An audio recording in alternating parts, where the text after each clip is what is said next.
കുഞ്ഞേ, ധൈര്യമായിരിക്കുക. സ്വർഗത്തിൻ്റെയും ഭൂമിയുടെയും കർത്താവ് നിന്റെ ദുഃഖമകറ്റി നിനക്ക് സന്തോഷം നൽകും. തോബിത്തിൻ്റെ പുസ്തകം 7-ാം അധ്യായം 17-ാം തിരുവചനം.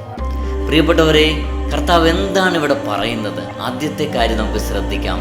സ്വർഗത്തിൻ്റെയും ഭൂമിയുടെയും കർത്താവ്, സ്വർഗത്തെയും ഭൂമിയെയും ഒരുപോലെ നയിക്കാനും നിയന്ത്രിക്കാനും കർത്താവല്ലാതെ ആരുമില്ല. നമുക്കറിയാം, നമ്മൾ പലപ്പോഴും പലതും നിയന്ത്രിക്കാൻ പറ്റാതെ, നയിക്കാൻ പറ്റാതെ പിറകിലേക്ക് പോയവരായിരിക്കാം. നമ്മുടെ ഫാമിലി ആകാം, നമ്മുടെ ഓഫീസാകാം, നമ്മുടെ മറ്റു പല കാര്യങ്ങളാവാം. പക്ഷെ ഇവിടെ പറയുകയാണ്, സ്വർഗവും ഭൂമിയും നയിക്കുന്ന കർത്താവ്. ആ കർത്താവിൻ്റെ ശക്തി നമ്മളൊന്ന് തിരിച്ചറിയണം. അടുത്ത വാക്കിൽ പറയുകയാണ്, ആ കർത്താവ് നിന്റെ ദുഃഖമകറ്റി നിനക്ക് സന്തോഷം നൽകും. നമുക്ക് പല വിധത്തിൽ ദുഃഖങ്ങളുണ്ടാകാം. നമ്മൾ ആരെങ്കിലും ദുഃഖിച്ചിരിക്കാൻ ആഗ്രഹിക്കുന്നവരാണ്. പക്ഷെ പലപ്പോഴും നമ്മൾ വിചാരിക്കാതെ ദുഃഖത്തിലേക്ക് നമ്മൾ ആഴ്ന്നു പോകാറുണ്ട്. നമ്മളെപ്പോഴും സന്തോഷത്തോടു കൂടെ ഇരിക്കാനാണ് ആഗ്രഹിക്കുന്നത്, അല്ലേ? ശരിയാണോ? അങ്ങനെയാണെങ്കിൽ ഒന്ന് കമൻറ്റ് ചെയ്യണേ.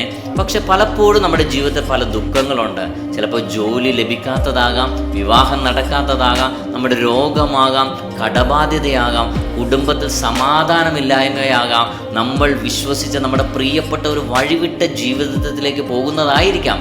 അങ്ങനെ പല വിധത്തിലുള്ള ദുഃഖങ്ങൾ, വേദനകൾ നമ്മുടെ ഉള്ളിലുണ്ട്. പക്ഷേ ഇവിടെ കർത്താവ് പറയുകയാണ്, നിന്റെ ദുഃഖം അകറ്റി ഞാൻ നിനക്ക് സന്തോഷം നൽകും.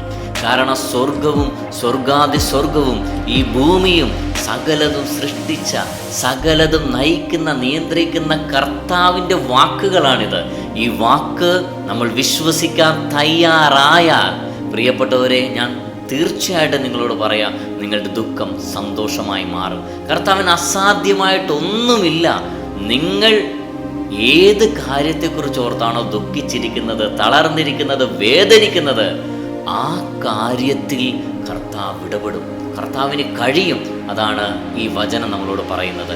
തോബിത്തിൻ്റെ പുസ്തകം 7-ാം അധ്യായം 17-ാം തിരുവചനം നമ്മുടെ ജീവിതങ്ങളിൽ നമുക്ക് അനുഗ്രഹമായി മാറട്ടെ, ബലമായി മാറട്ടെ, അഭിഷേകമായി മാറട്ടെ എന്ന് പ്രാർത്ഥിക്കുന്നു.